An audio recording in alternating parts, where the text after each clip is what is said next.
Welcome back, everyone. Episode 17, Execution. So the episode starts off by immediately dropping a lot of information on us.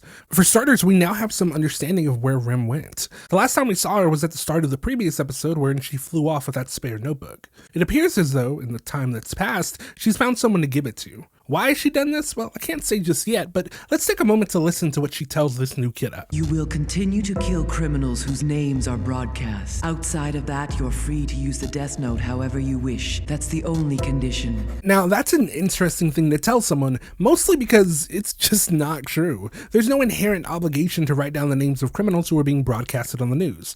Honestly, just hearing that sounds ridiculous. But in having us hear Rim tell them this, it serves to change what we know about the relationship between Shinigami and the humans who pick up their death note.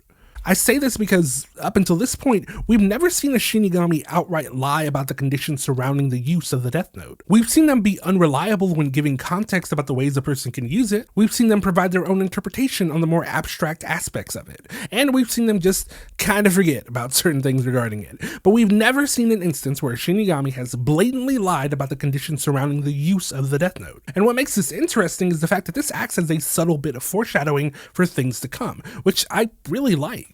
If everything happens as Light Yagami planned, this should help save Misa. So I like this moment because it kind of looks like Rim is happy. The corners of her mouth are slightly upturned, kind of like when she was talking to Misa in Light's room back in episode 13. Just the thought of freeing Misa is enough to put a smile on her face. Do as I say and you'll get what you want. I suppose for someone in your position you'd call this good business. This, too, is an interesting line, specifically that last sentence. Rim mentions that this individual would refer to their deal as good business, to which they smile in response. And as many of us probably already know, this is meant to allude to the fact that this individual works in the business sector, which really, right off the bat, sets them apart from the other two kiddas. But regardless of that, something worth noting is the fact that this third kidda being a business person was already visually alluded to before she even said that. What I mean by that is, look at where they are. Look at this setup that they have. This huge private room with an overhead projector. Wait, no, not that kind of overhead projector. There we go. Then there's the single desk in the middle of this big ass room, implying that this space is specifically for them. Furthermore, there are multiple shots of their chest and arms, letting us see that they're wearing a suit and tie. And then there's that pin, which I know I'm really overanalyzing this, but this dude is using a gold-nibbed fountain pen, which I think is an important distinction because up until this point, we've only ever seen people use cheap pencils and pens. Definitely nothing as shiny as this. But yeah, all of that to say, the clues are there even before Rim says anything. And one more thing before we go, the way these faces are plastered up on the screen without any names to accompany them kind of makes it seem like this third kidda might have the Shinigami eyes. They don't, as we'll come to find out, but it's still interesting. But yeah, moving on. We head back to headquarters where we find that it's been 50 days. Oh, these people are fucked. Can you imagine spending 50 days locked up in a cell, or in Misa and Light's case, tied up too? Because I failed to mention this in my last video, but this man has both his wrist and ankles tied up. It's only slightly better than what Misa's going through. Anyway, Ryuzaki starts off by reaching out to the chief, asking him how he's doing and letting him know that he doesn't have to stay here. The chief responds by reiterating the fact that over a month has passed since Kira has started killing again, adding, "As far as I'm concerned, that's all the proof I need to be sure that my son isn't Kira." And that's fair. The fact that Kira has been continuously killing people for more than a month following Light's incarceration, well, it really does speak to the idea that Light just might be innocent. Anyway, the chief goes on to say that all he's waiting for now is for Ryuzaki to be sure, which is going to be a much harder sell. And I feel for Ryuzaki, mostly because he's right. Light is Kira, but now all the evidence is making it appear as though it's someone else. Though, as we'll find out later in this episode, he does have a theory as to what might be going on here. Anyway, the chief concludes by saying, "One way or another, when I get out of here, it will be with my son." And this harkens back to what the chief said in the previous episode. "And no matter what the result, when I leave here, it's going to be with my son." It's obviously lacking that same energy, but nevertheless, here we are 45 days later, and his attitude hasn't changed regarding this. Anyway, after that, Matsuda says, "Wow, the chief can be pretty stubborn." And while I think that's a stupid thing to say, I also kind of understand why that would be something that specifically his character would say. And no, not because I think he's an idiot or anything, but more so because he doesn't have kids. I could see how, from the perspective of someone as young as he is, he might think that this behavior is just the chief being stubborn about things. And it is, but it's also a lot more nuanced than that. The bond between parents and their children, more often than not, is unbreakable. Most parents are willing to do anything and everything possible to protect their kids. And that's partly what we're seeing here. I say partly because there's another aspect at play here. The fact that the chief truly believes in law and order. He knows that despite his own belief that his son is innocent, it doesn't change the fact that Ryuzaki does not agree with him. And because of all of this, he finds himself stuck between his duty as a father and his duty as an officer. And the only way to stop himself from acting recklessly is to stay here until his son has been fully cleared. He's not in this cell for shits and giggles or to just be stubborn for the hell of it. He's here because he feels like this is the only option left for him, lest he risks doing something that he might regret. And I get that. I'm not a parent, unless you count my little fur babies, but I can imagine and empathize with what must be going through his head. And speaking of his head, this is kind of off topic, but something I hadn't really noticed before is the fact that the chief has slowly been going gray over the events of this story. And it actually happens very quickly. Like at the start of episode 11 and throughout the more exciting portions of that episode, his hair is still black. However, by the time he gets back to headquarters after retrieving the tapes, he's got a substantial amount of gray hair, and it only gets grayer with each passing episode. I just thought I'd point that out. Anyway, Ryuzaki turns his attention to Light, asking him how he's doing, to which he responds by saying he's doing alright, followed by, I know that in the time I've been in prison, no new criminals have died. Damn, you still haven't told him? I mean, I get why you wouldn't want to tell him, because if he is Kira, then you're just confirming to him that whatever plan he set up is working. So, I get it, but waiting for over a month just seems kinda messed up. But then I'm really only saying that because Light is not Kira right now. In reality, it's 100% justified. I just feel conflicted about it, what with him being simultaneously guilty and innocent. Anyway, Light tries theorizing as to why criminals have stopped dying, and Ryuzaki interrupts him by saying, No, Light, the reason criminals have stopped dying is because you are Kira. Which then causes Light to start freaking out, shouting yet again that he's definitely not Kira. Anyway, from there, Aizawa chimes in, claiming that it's cruel to keep Light in the dark about the fact that criminals are being killed again. And I get it from his perspective, especially considering the fact that with the deaths continuing, it serves to cast doubt on whether Light is Kira. And on top of that, in any other situation, they wouldn't be withholding this information from their suspect. Anyway, we then switch to our final inmate, Misa. Are you okay? You seem tired. Please just let me go. Please. I want to see Light. Light. It's so interesting to me that she's still clinging to Light after 50 plus days of being locked up. I mean, she only knew of his existence for a week before being apprehended, and yet here we are over 8 weeks after she was arrested, and she's still holding on to this relationship. This obsession is wild. Though, if I had to guess, I'd say that it's just a byproduct of having no one else in her life. He was the only good thing, even though he was far from ever being good to her. It's honestly just sad. Anyway, Aizawa and Ryuzaki get into a bit of a tiff regarding Light's incarceration. Aizawa feels as though more than enough time has passed, and that the appropriate thing to do at this point is to release Light. However, after Ryuzaki pushes back against the idea, Aizawa says, Ryuzaki, I'm sorry, but with all due respect, from where I'm standing, it's starting to look like you're only doing this because you don't want to admit that you were wrong about Light. And it's interesting seeing how Light's plan is starting to erode the foundation of this team. I mean, Light started this off just having the chief on his side. However, slowly but surely, he seems to have garnered the support of everyone else. Granted, it took a while to get there, and it cost a lot, but we're seeing his plan come together in a real way that may just result in him being released soon. Anyway, Ryuzaki neither confirms nor denies Aizawa's statement, instead opting to say, Yes, I figured you'd say that. Which really just serves to piss Aizawa off. Understandably so. He then responds by saying, Okay, fine, but we do know that Kira killed Lind L. Taylor and those FBI agents, right? If Kira could kill while under surveillance and without access to information, there would have been no need. And this is such a wild ass thing to hear as evidence to support the idea that Light isn't Kira. Two of arguably his biggest blunders throughout the series, which both ultimately served to help Ryuzaki close in on him, are now coming back not to haunt him, but to bolster the argument that he's innocent. That's just wild. Kira doesn't kill without good reason. I've heard you say so yourself on more than one occasion. So, despite us having a clear understanding of Light's true motivations back then for killing these individuals, I can't deny the fact that, based on the knowledge that the task force has, Aizawa makes a valid argument. If Light is Kira and is still killing people while being both locked up and tied up in a place where he cannot get any outside information, then it stands to reason that he would have never needed to kill the people who were tailing him, because there would never be a chance for them to discover that he's Kira. Anyway, in having his own words used against him, Ryuzaki decides to reach out to the chief, convincing him to come back to headquarters so that they can discuss their next steps. The chief agrees, and we see the two of them having a conversation. However, we're not privy to what's being discussed. That being said, it's gotta be pretty crazy to have the chief responding like this. We then fast forward 3 days to find the chief driving with Misa, who seems fine? Honestly, all this time I never pictured you as an old man, Mr. Stalker. And I just, how are you okay? How are you just so well adjusted after spending damn near 60 days blindfolded and bound to a chair?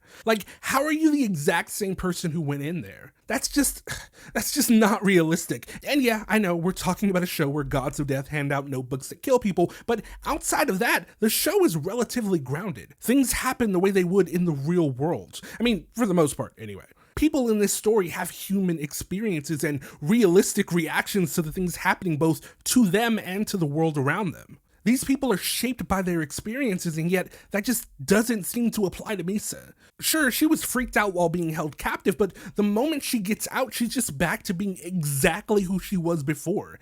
It's weird. The reason it really kind of frustrates me is because of what happens at the start of the second half of this series, involving a certain character who gets kidnapped. This character was kidnapped for 2 days, and it seemed to have irrevocably changed who they were.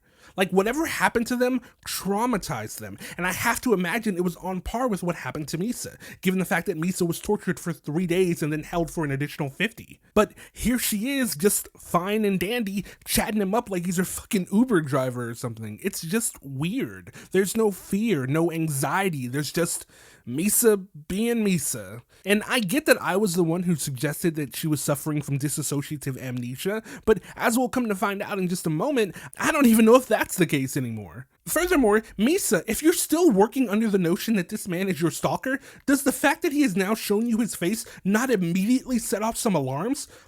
Do you think that if he really was a crazy stalker, he would show you his face and then just let you go? Her reaction to all of this is just super fucking weird, and I just can't make it make sense. Anyway, the chief responds by saying, I am not your stalker. I'm a detective with the NPA. And then, all of a sudden, Misa just remembers what happened to her. Hey, wait. I remember now. He told me I was being arrested for being the second Kira. And what? All it took for her to remember what happened was for some random person to her who wasn't even there at the time of her arrest to just casually mention that they were a detective. It was just as simple as that. Are you fucking kidding me? And you might be thinking that my anger is directed at Misa, but honestly, it's not. My anger is directed at the task force right now, because what in the actual fuck? Are y'all seriously telling me that in the 50 plus days after she started acting differently, you never thought to reiterate who y'all were or why she was brought here? Even though she was clearly showing signs of amnesia, you just never corrected her when she started calling you Mr. Stalker, and you just never re-mentioned the fact that she was brought here in regard to being the second Kira? That's just fucking silly. I went back to the previous episode just to see if it was an inconsistency with Misa's memory, because, that would make sense given everything she's been through. But it's not. In the previous episode, the closest they get to bringing up why she was arrested was when Ryuzaki said, Do you know why I'm detaining you here? You must have some idea. And then he just never corrected her when she said that she thought it was because she was a celebrity. That was just the end of it. I'm dead serious. Other than that, it's just people discussing the topic of her being the second Kira with everyone but her. And don't get me wrong, I understand that it doesn't make a big difference in the grand scheme of things. Her remembering that she was taken by the police isn't going to jog her memory about the fact that she's the second Kira. But it's the fact that over the course of 50 days, no one thought to even bring it up, which really only serves to make them all look incompetent as fuck, especially you, Mr. World's Greatest Detective, because even if her other memories are gone, at least y'all would have made some sort of progress. At least she would have known that she wasn't just randomly knocked out, but was instead picked up by a dozen police officers wearing tactical gear that clearly says police, with one of them even showing her their badge. And even if she had trouble believing it at first, it at least gives you the opportunity to try and convince her now that she's more willing to have an open dialogue with you. From there, you could spend the next few weeks trying to understand the sudden gaps in her memory, and then use that information to better interrogate Light. I mean, I'm not promising that it'll get you anywhere, but at least then you could say you did something other than let her think she had been kidnapped by a stalker for 50 days, which again is just fucking silly. But anyway, one more thing before we move on, I wanted to point out the fact that Misa's memory of this event is vastly different from Mogi's, and I thought that was very interesting. For example, Mogi's version of events is depicted as a handful of men in suits apprehending her, with his hand over her mouth and her not really struggling, whereas she remembers a dozen or so cops outfitted in tactical gear grabbing her as she screams and struggles. Honestly, I'm inclined to believe Mogi's version of events, with her just accepting the fact that she was being taken into custody, but it's interesting that she remembers herself panicking and screaming. If I had to guess, I imagine that's just part of how her memories altered themselves to fit her new reality post-relinquishing ownership of the Death Note. But yeah. No, you're a stalker. There's no way the police would blindfold me and tie me up all fetishy like that.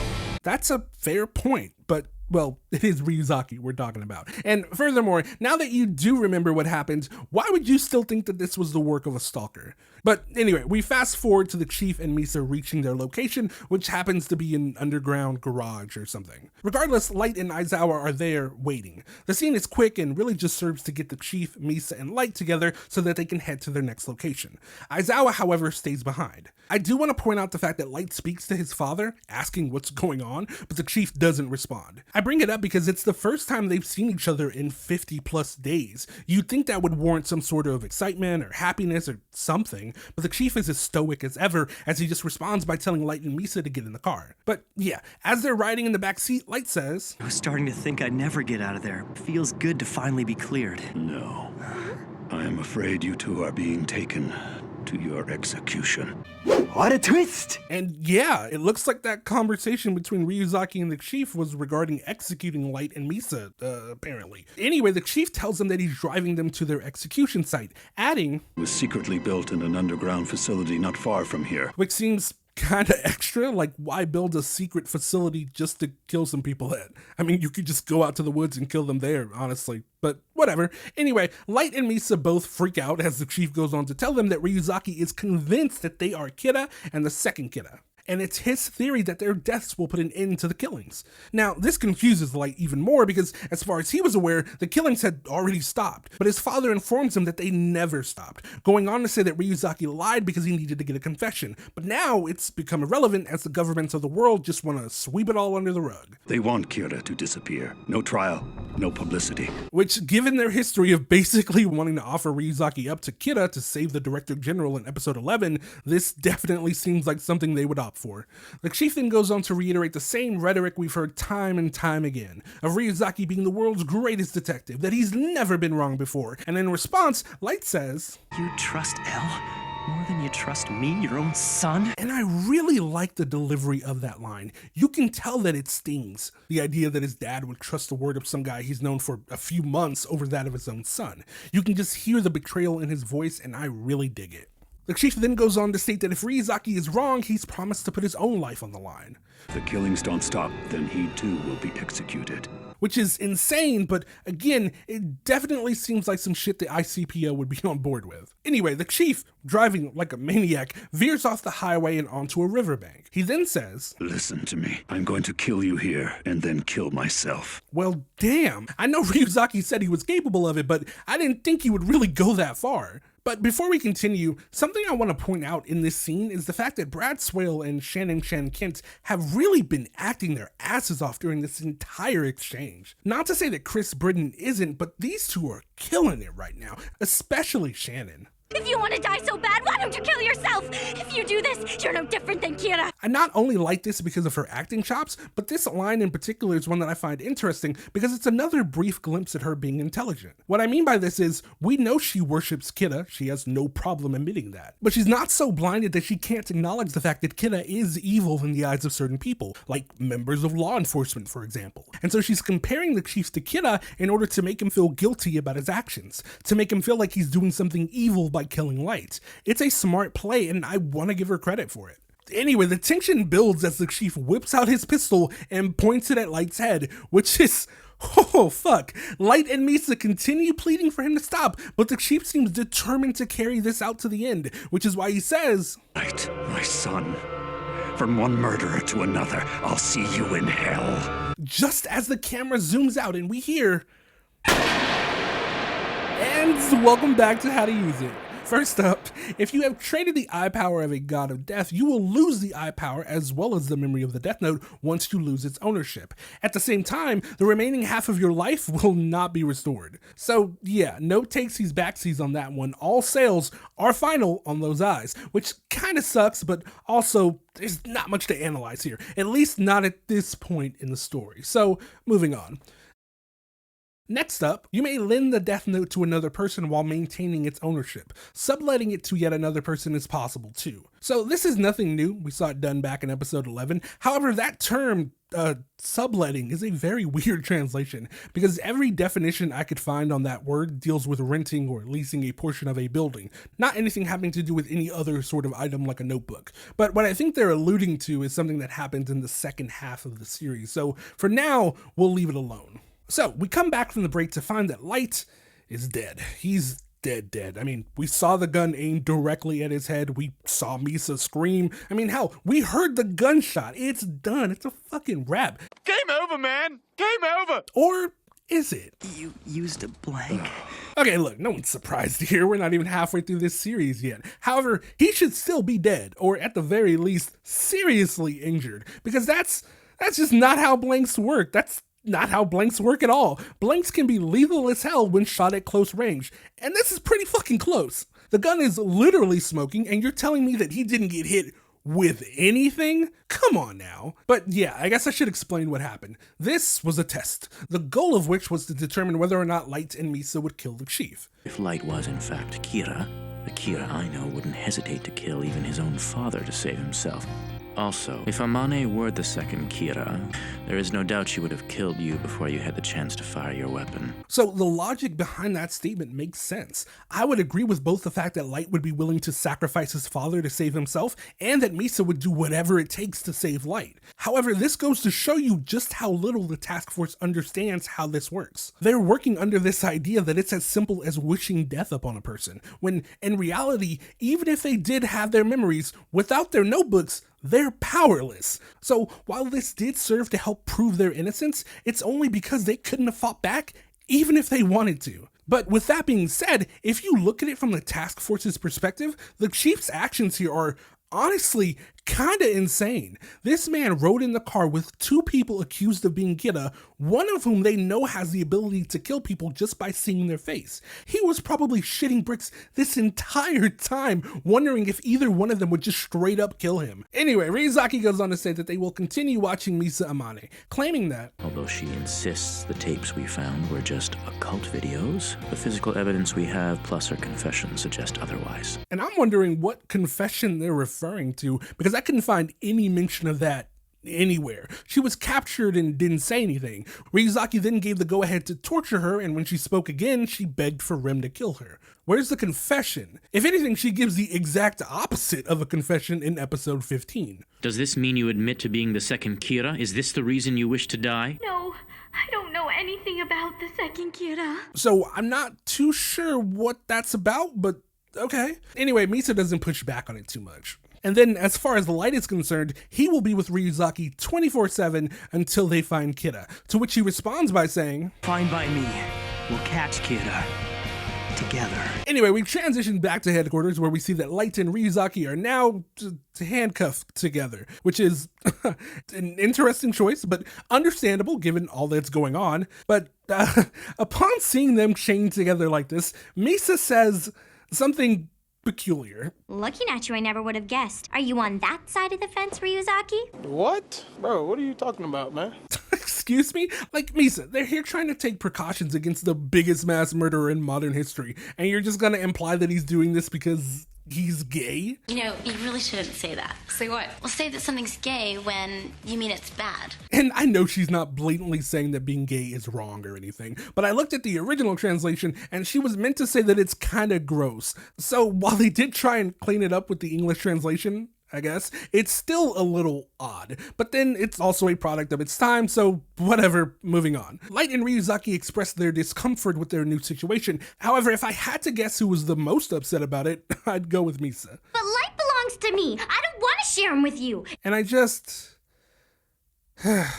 Okay. So the next 3 minutes or so is really just kind of dumb. Misa's being Misa, and really she's just chewing up the scene with all of this melodrama. And it's just, like, it really doesn't fit, and maybe that's the point. Maybe this is supposed to be super annoying. I mean, the Chief and Aizawa definitely seem to be pretty vexed by how things are going. And it's not like I'm against comedy. There are plenty of moments where the show briefly injects some comedy, and I'm fine with it. Typically, I'll even be laughing with it. So maybe it's just a personal thing where I just don't find her funny.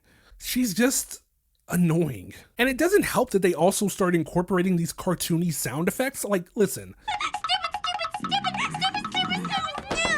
Hey, Light, let's go on a date. Like, when did this all of a sudden turn into a Hanna-Barbera cartoon? Anyway, aside from Misa's melodrama, there are a few moments worth pointing out. For starters, Ryuzaki brings up Aoyama. Why did you choose that day to go to Aoyama? And do you remember what you wore? Misa responds by saying she doesn't remember, which is honestly a fair response given how long it's been. Ryuzaki then continues lobbing questions at her, and she continues to be unable to answer any of them. Well, except for this one. Tell me, what if Light was Kira? How would it make you feel? Oh, that'd be wonderful. If anything, it would make me love him even more. It's so interesting how she just has no tact. She's just an open book. I mean, I admire her candor, even if I do find it kind of dumb on her part. Anyway, something else worth noting is this line. From now on, Mr. Matsuda will be accompanying you as your new manager, Matsui. So, two things. One, I thought it was interesting that they've apparently just decided to drop the aliases, because up until now, they hadn't called each other by their actual names while Light was around.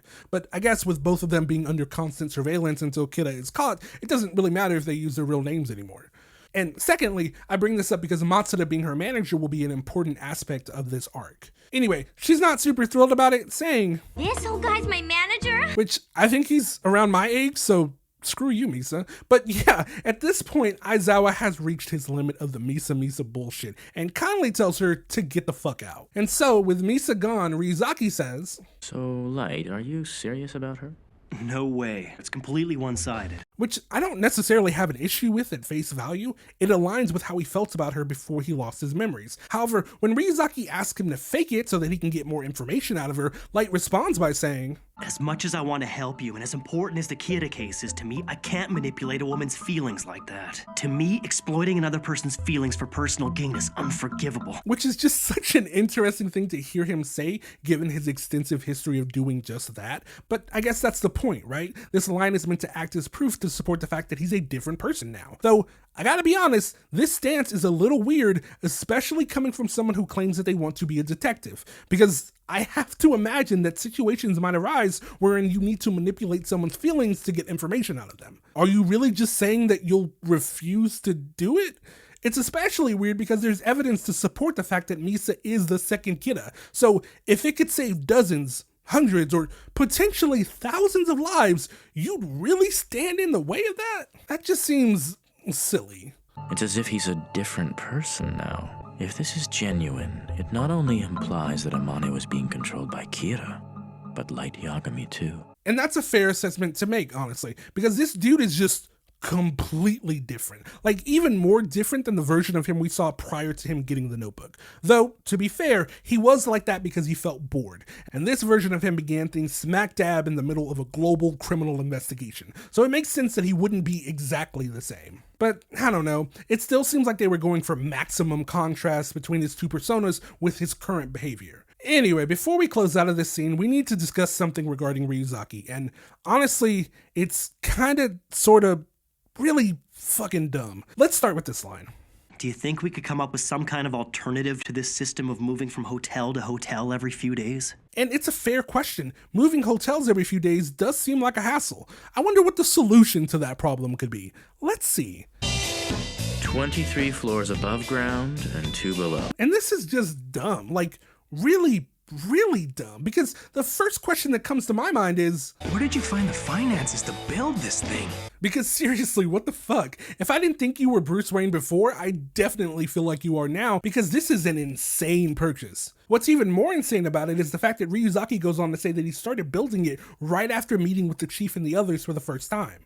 So, like, you willfully went out and built a 23-floor building, which, by the way, this looks like way more than just 23 floors, but regardless, you went and built a building with 23 floors for the 5 dudes who decided to stay on the investigation? Why? Why would you do that? I mean, he mentions having additional rooms for others who decide to join the investigation, but it still just seems like overkill. Why would you spend millions, because it's gotta be millions, on something like that, and not, I don't know, on more people, like some fucking private investigators or something? I don't know, like there had to have been a better way to allocate those funds. Anyway, one more thing before we head to the final scene of this episode, I just wanted to point out this line from Aizawa. I'm just feeling really motivated right now, Chief. Let's get out of here and bring Kira to justice. I don't have much to say about this right now, but it does coincide with something that comes up at the end of the next episode. And to be honest, that scene in particular is one of my favorites of the entire series. But anyway, moving on. We transition to a building not much unlike the new task force headquarters, though this one belongs to the Yotsuba group. We make our way into the building and, I wonder what's going on in here.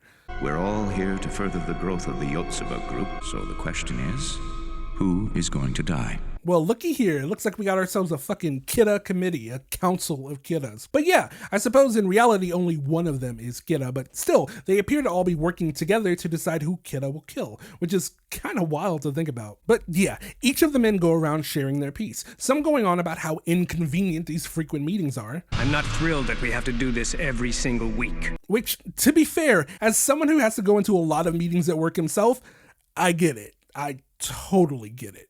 Anyway, you have others who are kind of condescending about the whole situation. Come on now, haven't you figured this out yet, Takahashi? Huh? And then you have some who are just fucking pricks about it. You have a lot to say considering how stupid you are. But going back to that line directed at Takahashi about him not figuring it out, the group eventually makes it clear that no matter how you look at it, one of the people in this room has to be Kira. And yeah, this sets up a very interesting dynamic, not just because it's an entire group of people deciding who ought to die, but also because only one of them is technically Kira, and no one knows who that person is. It's this weird thing where they're actively working together, but also, simultaneously, they're very cautious and untrusting of each other. Anyway, as the men begin their discussion on who they ought to kill, Rim stands in the corner watching it all unfold. The show makes sure not to provide any hints as to who she's standing behind, and I really appreciate the added mystery surrounding which of these 8 men might be the new Kira. But we'll find out soon enough. For now, we end this episode with Rim making it crystal clear exactly how she feels about our species, with her saying, "Human beings are truly disgusting creatures." And roll credits. Anyway, that's the end of this episode. If you liked this video, then consider dropping a like, and if you really liked it, then consider subscribing. Anyway, that's it for this time. Until next time, friends, peace.